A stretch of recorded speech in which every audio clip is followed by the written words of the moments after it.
Hi Bold Bakers! When I was reading through your comments trying to decide what the next big and bold episode would be, I saw that you requested beignets a lot. Very similar to a donut, it's traditionally a fried treat, however we are going to do our own big and bold version and make it baked. So let's get started. A lot of people know beignets from the famous Cafe Du Monde restaurant in New Orleans. They serve them morning, noon and night piled high with icing sugar. I have never been there, but I have been to Disneyland where they also serve them shaped like Mickey. We are going to make it today. It's really easy. It's a yeasted dough that can all be mixed by hand. We're going to start out by mixing up our yeast. So in a jug, we're going to add in some blood temperature water. You can always check if it's blood temperature because you can put your finger in it. If you don't feel the water around it, it's blood temperature. You need that warmth in the water to help the yeast grow. Into the water, scatter over your dried yeast. Any type of dried yeast you have at home is totally fine. I love that smell. I love the smell of fermenting and yeast and bread making. It's my favorite. And then go in and just stir it up and get that yeast to dissolve. Yeast feeds on sugar and will help our dough to rise. So in a few minutes, you'll probably see this mix actually foaming up a little bit. We're going to set this mix aside for 5 minutes and continue with the rest of our ingredients. For this next step, you want to have a large bowl because we're actually going to mix and proof our dough in the same bowl, so you want to give it a lot of room. So we're going to crack in an egg, add in some vanilla, salt for flavor, always salt in doughs, it's important, and then some evaporated milk. So I looked at a lot of recipes and most of them required evaporated milk. I think it's because a little bit of sweetness and creaminess, so make sure you add that in. And then just give this mix a little whisk up together. So into these wet ingredients, we are going to add in our yeasted mix. And I want you to have a little look at the top here. You see that foam? That means that the yeast is alive. So we're just going to pour that straight into this. Give it a bit of a whiskey whisk. Now next we're going to add in some melted butter. Now the important thing about adding in melted butter is make sure it's at room temperature. You don't want it too hot, otherwise it will set on top of your wet ingredients. So melt it when you first start making your beignets and it'll be good to go. So keep whisking and pour that in there. Lovely. We're almost done with our dough. The next thing we have to add in is our flour. So we're just going to add in half of it. Don't ever be afraid of working with yeasted doughs. It is the easiest thing to do. And lots of times you can mix them by hand just like these ones. And then just stir that in until you get a really wet, soggy dough. Okay, we have our nice, soggy, wet dough here. And then go ahead and add in the rest of your flour. And then just mix it in with a spatula or a wooden spoon until your dough starts to come together. One thing I like about this dough is that it's fast and you can mix it by hand. Bring your dough together as best you can with your spatula, but you get to a point where you just have to get stuck in with your hands and bring it all together. I always find it easier to work with your hands with dough because then you know what's going on. You know if you've added too much liquid, you need a little bit more. You just find out straight away. And bread dough and yeasted doughs is more of a hands-on kind of a technique anyway. Just give it a quick little knead in the bowl until it all comes together and there's no dry bits left. No matter what dough or pastry you are making, one really easy way to tell if you're on the right path is if you have a nice dough at the end and a clean bowl. Clean bowl always means you're on the right track. So you will notice that this beignet dough is a tiny bit sticky. That's the nature of it.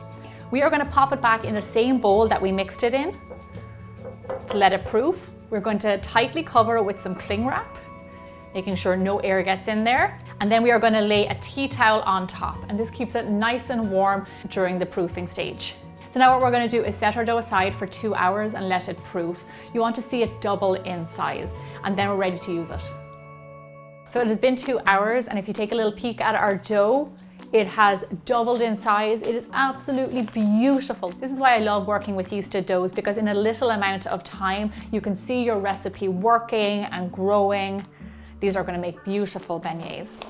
Just your countertop with a little bit of flour, stop your dough sticking, and then gently turn out your dough. Sprinkle a little bit of flour on your rolling pin to stop it sticking, and then we're going to roll it out gently to around 1/4 inch thick. I want my beignets nice and thick. Give it a little bit of a move around your countertop to make sure it's not sticking. I get a lot of questions about what are important kitchen tools to have, and I always say a ruler because I use this nearly every time I go into the kitchen, so invest in a ruler. Another important piece of kitchen equipment is a pizza roller, and that's how we're going to cut our beignets. We're going to cut around 1 inch by 1 inch square. That's a good bite-sized piece for a beignet. So I like to cut all of my lines across first, and then I go up, and then you start to see your squares forming. Beignets are well known for this traditional square shape, a little bit like a puffy pillow. Okay, we're going to go ahead and gently lay these on a baking tray lined with parchment paper. giving each a little bit of room to proof and to bake and to grow. Once your beignets are all cut and on their tray, then we're going to have to let them sit and proof for around 35-45 minutes. And this will help us yield big, lovely, puffy beignets. They need a little time to rest and to grow. So wrap a little bit of cling wrap over them, and then again with your towel, just lightly placed over. Okay, so we'll come back in a little bit and check on them. So our beignets are proofed, but I want to show you the telltale signs of how you know that. So not only has it risen, and it's nice and soft, like you can see, when you push it with your finger, it doesn't bounce back. Also, the lines that you have cut have kind of rounded out a little bit. They're a little bit softer. So that's how you can tell that it is proofed and ready for the oven. So just before we put them in, I'm going to glaze them with a little bit of milk, and this will help them get a lovely golden brown color in the oven. So you might be wondering what's the difference between beignets and donuts, and they are quite different. There's different ingredients in them, so you get a different texture in your dough and a bit of a different flavor. Okie dokie, we're glazed, we're proofed, we're ready for the oven. Bake your beignets at 350 degrees Fahrenheit or 180 degrees Celsius until lovely and golden brown. So I know I'm baking these today, but you can fry this dough as well. All you need is a few inches of oil in a pan and fry them gently until they're lovely and golden brown. The timer just went off. My kitchen smells like warm dough, so I'm pretty sure they're ready. Just look at these beautiful little beignets made from that really easy dough. If you can see, there's little bubbles on the side. That means they're lovely and airy and soft in the middle. I really wish you guys could smell these because they absolutely smell divine. So now, while your beignets are still warm, fresh out of the oven, our next step is to coat them in a bit of butter, and then we're going to dust them with icing sugar. I like to add butter for extra flavor and also give the icing sugar something to stick onto. And then liberally, don't be shy with the icing sugar, dust your beignets. Traditionally, they are served with mounds of icing sugar. Beignets are best eaten freshly baked and nice and warm. So I'm going to dip some in some chocolate sauce that I have. And I'm also going to serve it with some dark coffee, just like they do in Cafe Du Monde.